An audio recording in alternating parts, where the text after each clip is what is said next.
ಹುಷಾರು ನಾನು ಚಿನ್ನಮ್ಮ ಯಾರಂಗಂದ್ರೆ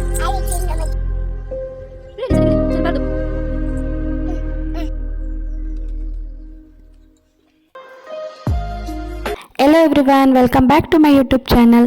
ಇವತ್ತು ಬ್ರೇಕ್ಫಾಸ್ಟ್ಗೆ ನಾನು ಪೂರಿನ ಮಾಡ್ಕೋತಿದ್ದೀನಿ. ಪೂರಿಗೆ ಕಾಂಬಿನೇಷನ್ ಆಗಿ ವೆಜ್ ಕುರ್ಮಾನ ಮಾಡ್ಕೋತಿದ್ದೀನಿ.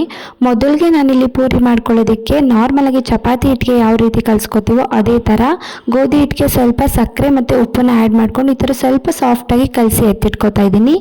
ಇವಾಗ ನಾನು ವೆಜ್ ಕುರ್ಮಾನ ಮಾಡ್ಕೊಳ್ಳೋದಕ್ಕೆ ಇಲ್ಲಿ ಕ್ಯಾರೆಟು, ಬೀನ್ಸು, ಕ್ಯಾಪ್ಸಿಕಮ್ ಮತ್ತು ಗೆಡ್ಡೆಕೋಸು ಎಲ್ಲದನ್ನು ಕೂಡ ಈ ಥರ ಚಿಕ್ಕದಾಗಿ ಕಟ್ ಮಾಡಿ ಎತ್ತಿಟ್ಕೋತಾ ಇದ್ದೀನಿ. ಮತ್ತು ಆಲೂಗೆಡ್ಡೆನ ಕಟ್ ಮಾಡಿಕೊಂಡು ಈ ಥರ ನೀರಲ್ಲಿ ಹಾಕಿ ಎತ್ತಿಟ್ಕೋತಾ ಇದ್ದೀನಿ.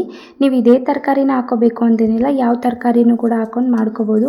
ಇವಾಗ ಮಸಾಲೆನ ರುಬ್ಕೊಳ್ಳೋದಕ್ಕೆ ನಾನಿಲ್ಲಿ ಒಂದು ಮಿಕ್ಸರ್ ಜಾರ್ಗೆ 1 ಬೌಲ್ ಆಗೋಷ್ಟು ತೆಂಗಿನ ತುರಿ ಮತ್ತು ಸ್ವಲ್ಪ ಶುಂಠಿ, ಬೆಳ್ಳುಳ್ಳಿ, ಹಾಗೆ 1-2 ಪೀಸ್ ಚಕ್ಕೆ, 1-3 ಲವಂಗ, ಖಾರಕ್ಕೆ ತಕ್ಕಷ್ಟು ಹಸಿಮೆಣಸಿನ್ಕಾಯಿ ಮತ್ತು 2 ಸ್ಪೂನ್ ಕಡಲೆ ಮತ್ತು 1 ಸ್ಪೂನ್ ಆಗೋಷ್ಟು ಗಸಗಸೆನ ಆ್ಯಡ್ ಮಾಡಿಕೊಂಡು ಇದಕ್ಕೆ ಸ್ವಲ್ಪ ಪುದೀನ ಹಾಗೆ ಕೊತ್ತಂಬರಿ ಸೊಪ್ಪನ್ನ ಆ್ಯಡ್ ಮಾಡ್ಕೋಬೇಕಾಗುತ್ತೆ. ಇಷ್ಟೆಲ್ಲ ಹಾಕ್ಕೊಂಡು ಇದಕ್ಕೆ ಸ್ವಲ್ಪ ನೀರನ್ನು ಆ್ಯಡ್ ಮಾಡಿಕೊಂಡು ಇವಾಗ ಸಾಫ್ಟಾಗಿ ರುಬ್ಕೊಂಡ್ರೆ ಈ ಮಸಾಲೆ ರೆಡಿ ಆಗುತ್ತೆ.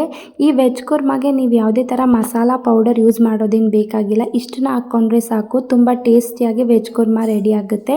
ಇವಾಗ ಒಂದು ಕುಕ್ಕರ್ನ ಇಟ್ಕೊಂಡು ಅದಕ್ಕೆ 2 ಸ್ಪೂನ್ ಎಣ್ಣೆ, ಸ್ವಲ್ಪ ಸೋಂಪು, ಜೀರಿಗೆ, 1 ಪಲಾವ್ ಎಲೆನ ಹಾಕ್ಕೊಂಡು ಅದಷ್ಟು ಬಿಸಿ ಆದಮೇಲೆ 1 ಈರುಳ್ಳಿನ ಈ ಥರ ಕಟ್ ಮಾಡಿ ಹಾಕ್ಕೊಂಡಿದ್ದೀನಿ.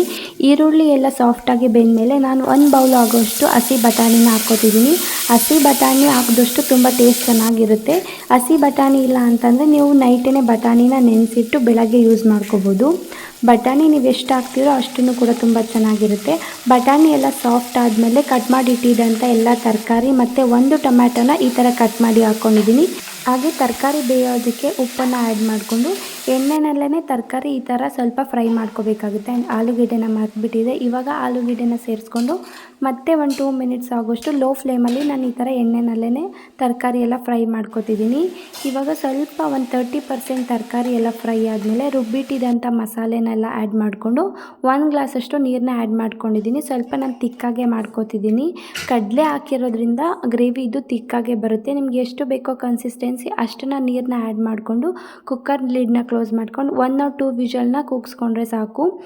ಚಿಕ್ಕದಾಗಿ ತರಕಾರಿ ಕಟ್ ಮಾಡ್ಕೊಂಡಿರೋದ್ರಿಂದ ತುಂಬ ಸಾಫ್ಟಾಗಿ ಬೇಯುತ್ತೆ. ಇವಾಗ ನಾನಿಲ್ಲಿ ಪೂರಿ ಮಾಡ್ಕೊಳ್ಳೋದಕ್ಕೆ ನೋಡಿ ಈ ಥರ ಚಿಕ್ಕದಾಗಿ ಉಂಡೆಗಳನ್ನ ಮಾಡಿಕೊಂಡು ಎಷ್ಟು ಬೇಕೋ ಅಷ್ಟನ್ನು ಲಟ್ಟಿಸ್ಕೊಂಡು ನಾನಿಲ್ಲಿ ಒಂದು ಪ್ಲೇಟ್ಗೆ ಹಾಕಿ ಎತ್ತಿಟ್ಕೋತಾ ಇದ್ದೀನಿ. ಇನ್ನು ಇಲ್ಲಿ ನೋಡಿ ಅಪ್ಪ ಮಗಳು ಇಬ್ಬರೂ ಅಂಬ್ರೆಲಾ ಇಟ್ಕೊಂಡು ಆಟ ಆಡ್ತಾ ಇದ್ದಾರೆ. ನನ್ನ ಮಗನಿಗೆ ಇವತ್ತು ಸ್ಕೂಲಲ್ಲಿ ಮಾನ್ಸೂನ್ ಡೇ ಇದೆ ಅಂತ ಅಂಬ್ರೆಲಾ ತಂದಿದ್ರು, ಅದನ್ನು ಇಟ್ಕೊಂಡು ಇಬ್ಬರು ಆಟ ಆಡ್ತಾ ಇದ್ದಾರೆ. ಇನ್ನು ಒಂದು ಕಡೆ ಎಣ್ಣೆನ ಬಿಸಿಗೆ ಇಟ್ಕೊಂಡು ಪೂರಿನ ಎಲ್ಲದನ್ನು ಕೂಡ ಈ ಥರ ಲಟ್ಟಿಸ್ಕೊಂಡು ಒಂದು ಪ್ಲೇಟ್ಗೆ ಹಾಕಿ ಎತ್ತಿಟ್ಕೊಂಡಿದ್ದೀನಿ. ಇವಾಗ ಎಣ್ಣೆ ಚೆನ್ನಾಗಿ ಬಿಸಿಯಾಗಿದೆ. ಇವಾಗ ಒಂದೊಂದೇ ಪೂರಿನ ಹಾಕಿ ತೇಲ್ಸ್ಕೊತಾ ಇದ್ದೀನಿ. ನೋಡಿ ಎಷ್ಟು ಚೆನ್ನಾಗಿ ಪೂರಿ ಉಪ್ತಾ ಇದೆ, ಬಲೂನ್ ಥರ ಬರ್ತಿದೆ. ಆ್ಯಂಡ್ ತುಂಬ ಕಲರ್ ಕೂಡ ನೋಡಿ ಪರ್ಫೆಕ್ಟಾಗಿ ಬರ್ತಿದೆ. ತುಂಬ ರೋಸ್ಟ್ ಆಗೂ ಇಲ್ಲ, ಕರೆಕ್ಟಾಗಿ ಪರ್ಫೆಕ್ಟಾಗಿ ಸಾಫ್ಟಾಗಿ ಬಲೂನ್ ಥರನೇ ಬರ್ತಿದೆ. ಇವತ್ತು ನಾನು ಕೂಡ ಇದನ್ನು ಇನ್ನೊಬ್ಬರು ಯೂಟ್ಯೂಬ್ ಚಾನಲಿಂದ ನೋಡ್ಬಿಟ್ಟೇ ಈ ರೆಸಿಪಿನ ಮಾಡ್ತಾಯಿದ್ದೀನಿ. ಬಟ್ ಟೇಸ್ಟ್ ಅಂತೂ ತುಂಬ ಚೆನ್ನಾಗಿ ಬಂದಿತ್ತು ಆ್ಯಂಡ್ ಪರ್ಫೆಕ್ಟಾಗಿ ಬಂದಿತ್ತು. ಪೂರಿನೂ ಕೂಡ ಅವ್ರು ಹೇಳಿರೋ ಥರನೇ ಮಾಡಿದ್ದೀನಿ. ಸೊ ನೀವು ಕೂಡ ಒಂದ್ಸಲ ಟ್ರೈ ಮಾಡಿ, ಕರೆಕ್ಟಾಗಿ ಚೆನ್ನಾಗಿ ಬರುತ್ತೆ. ಟೇಸ್ಟ್ ಕೂಡ ಅಷ್ಟೇ ತುಂಬ ಚೆನ್ನಾಗಿತ್ತು. ಆ್ಯಂಡ್ ಇವಾಗ ವೆಜ್ ಕುರ್ಮಾನೂ ಕೂಡ ರೆಡಿ ಆಗಿದೆ ನೋಡಿ. ಇವಾಗ ಓಪನ್ ಮಾಡಿ ತೋರಿಸ್ತಿದ್ದೀನಿ ಎಷ್ಟು ಪರ್ಫೆಕ್ಟ್ ಕನ್ಸಿಸ್ಟೆನ್ಸಿನಲ್ಲಿ ಕರೆಕ್ಟಾಗಿ ಬಂದಿದೆ ಅಂತ. ನೋಡೋದಕ್ಕೇ ತುಂಬ ಕಲರ್ಫುಲ್ಲಾಗಿ ತುಂಬ ಚೆನ್ನಾಗಿದೆ ಆ್ಯಂಡ್ ಟೇಸ್ಟ್ ಕೂಡ ಅಷ್ಟೇ ತುಂಬ ಚೆನ್ನಾಗಿ ಬಂದಿತ್ತು ಇವತ್ತು. ಸೊ ನೀವು ಕೂಡ ಮಿಸ್ ಮಾಡದೆ ಒಂದ್ಸಲ ಟ್ರೈ ಮಾಡಿ ನೋಡಿ. ನಿಮಗೂ ಕೂಡ ಖಂಡಿತ ಯಾರೆಲ್ಲ ಆಲ್ಮೋಸ್ಟ್ ತರಕಾರಿ ತಿನ್ನಲ್ಲ ಅಂತನೋರಿಗಂತೂ ಈ ಥರ ಮಾಡಿಕೊಡಿ, ಖಂಡಿತ ತಿಂತಾರೆ. ನಾರ್ಮಲಾಗಿ ನಾವು ಯಾವಾಗಲೂ ತರಕಾರಿ ಸಾಂಬಾರು ಮತ್ತು ತರಕಾರಿ ಸಾಗು, ಪಲ್ಯ ಈ ಥರ ಎಲ್ಲ ಮಾಡ್ತಾಯಿರ್ತೀವಿ. ಬಟ್ ಈ ಥರ ಒಂದ್ಸಲ ಮಾಡಿಕೊಡಿ. ಇದು ಚಪಾತಿಗೆ, ಪೂರಿಗೆ ಆ್ಯಂಡ್ ರೈಸ್ಗೆ ಎಲ್ಲದಕ್ಕೂ ಕೂಡ ತುಂಬ ಚೆನ್ನಾಗಿರುತ್ತೆ.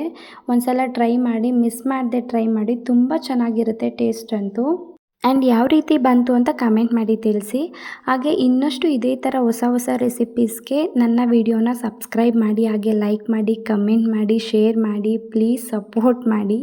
ಯಾರೆಲ್ಲ ನನ್ನ ವೀಡಿಯೋಸ್ನ ಸಬ್ಸ್ಕ್ರೈಬ್ ಮಾಡಿದೆ ಅಥವಾ ಮೊದಲನೇ ಸಲ ನೋಡ್ತಾ ಇದ್ದೀರಾ ಸಬ್ಸ್ಕ್ರೈಬ್ ಮಾಡಿಕೊಂಡು ನೋಡಿ. ಹಾಗೆ ನಾನು ನೆಕ್ಸ್ಟ್ ಯಾವ್ಯಾವೆಲ್ಲ ವೀಡಿಯೋನ ಹಾಕ್ತೀನಿ ಅದೆಲ್ಲ ಫಸ್ಟ್ ನೋಟಿಫಿಕೇಷನ್ ನಿಮಗೆ ಬರುತ್ತೆ. ಇನ್ನು ನನ್ನ ಮಗನೂ ಕೂಡ ಸ್ಕೂಲಿಗೆ ರೆಡಿ ಆದ. ಅಷ್ಟರಲ್ಲಿ ನಾನು ಇವಾಗ ಅವ್ನ ಲಂಚ್ ಬ್ಯಾಗ್ನ ರೆಡಿ ಮಾಡ್ತಾಯಿದ್ದೀನಿ. ಅವ್ನ ಸ್ನ್ಯಾಕ್ಸ್ ಬಾಕ್ಸ್ಗೆ ಇವತ್ತು ಕುಕುಂಬರ್ ಮತ್ತು ಮಖಾನ ಹಾಗೆ ಒಂದು ಚಿಕ್ಕಿನ ಆ್ಯಡ್ ಮಾಡಿದ್ದೀನಿ. ಇನ್ನು ಅವನು ಕೂಡ ರೆಡಿಯಾಗಿ ಇವಾಗ ಸ್ಕೂಲ್ಗೆ ಓಡ್ತಿದ್ದಾನೆ. ಇವತ್ತು ಅವ್ರ ಸ್ಕೂಲಲ್ಲಿ ಮಾನ್ಸೂನ್ ಡೇ ಸೆಲೆಬ್ರೇಷನ್ ಇದೆ. ಸೊ ಇವತ್ತು ಕಲರ್ಸ್ ಡೇ ಇದೆ. ಸ್ವೆಟರ್ ಮತ್ತು ಅವ್ರಿಗೆ ಅಂಬ್ರೆಲಾ, ರೈನ್ ಕೋಟ್ ಎಲ್ಲದನ್ನು ಕೂಡ ಹೇಳಿದರು. ಇವಾಗ ಅವ್ರ ಅಪ್ಪನೂ ಕೂಡ ಅವನ್ನ ಕರ್ಕೊಂಡೋಗಿ ಬಿಡ್ತಿದ್ದಾರೆ. ಇನ್ನು ನನ್ನ ಮಗಳನ್ನ ನೋಡಿ ಬಾಯ್ ಬಾಯ್ ಅಂತ ಅವನು ಫುಲ್ ಗ್ರೌಂಡ್ ಫ್ಲೋರ್ ಇಳಿಯೋವರೆಗೂ ಬಾಯ್ ಹೇಳ್ತಾನೆ ಇದ್ದಾಳೆ. ಅವನು ಕೂಡ ಆ ಕಡೆಯಿಂದ ಹೇಳ್ತಾನೆ ಇದ್ದಾನೆ. ಎಷ್ಟು ಜೋರಾಗಿ ಕಿರ್ಚಾಡ್ತಿದ್ದಾರೆ ಗೊತ್ತಾ ಇಬ್ಬರು. ಹುಷಾರು ಅಣ್ಣ ಇನ್ನ ಹುಷಾರು. ಏಯ್ ಹುಷಾರು.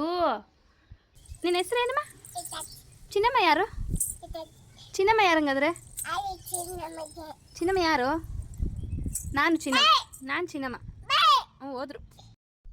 ಇನ್ನು ನನ್ನ ಹಸ್ಬೆಂಡ್ ನನ್ನ ಮಗನ ಸ್ಕೂಲಿಗೆ ಬಿಟ್ಟು ಬರೋದಕ್ಕೆ ಹೋದರು. ಇನ್ನು ಅವ್ರು ಹೋಗಿದ ತಕ್ಷಣವೇ ನಾನು ಕೆಲಸನ ಸ್ಟಾರ್ಟ್ ಮಾಡ್ಕೊಳ್ಳೋದಿಲ್ಲ. ಅವ್ರು ಹೋಗಿದ ತಕ್ಷಣ ಇವಳು ಕೆಲಸ ಸ್ಟಾರ್ಟ್ ಮಾಡೋದಕ್ಕೆ ಬಿಡೋದು ಇಲ್ಲ, ಬೇಜಾರಾಗಿಬಿಡ್ತಾಳೆ. ಸೊ ಅವಳನ್ನು ಕೂಡ ಈ ಸ್ವಲ್ಪ ಹೊತ್ತು ಈಚೆ ಹಿಂಗೆ ಆಟ ಆಡಿಸ್ತಾ ಇದ್ದೆ.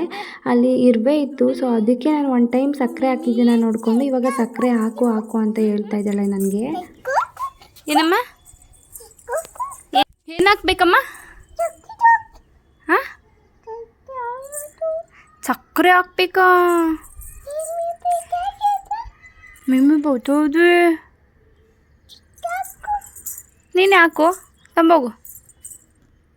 ಹೋಗಿ ತಗೊಂಬೋಗು.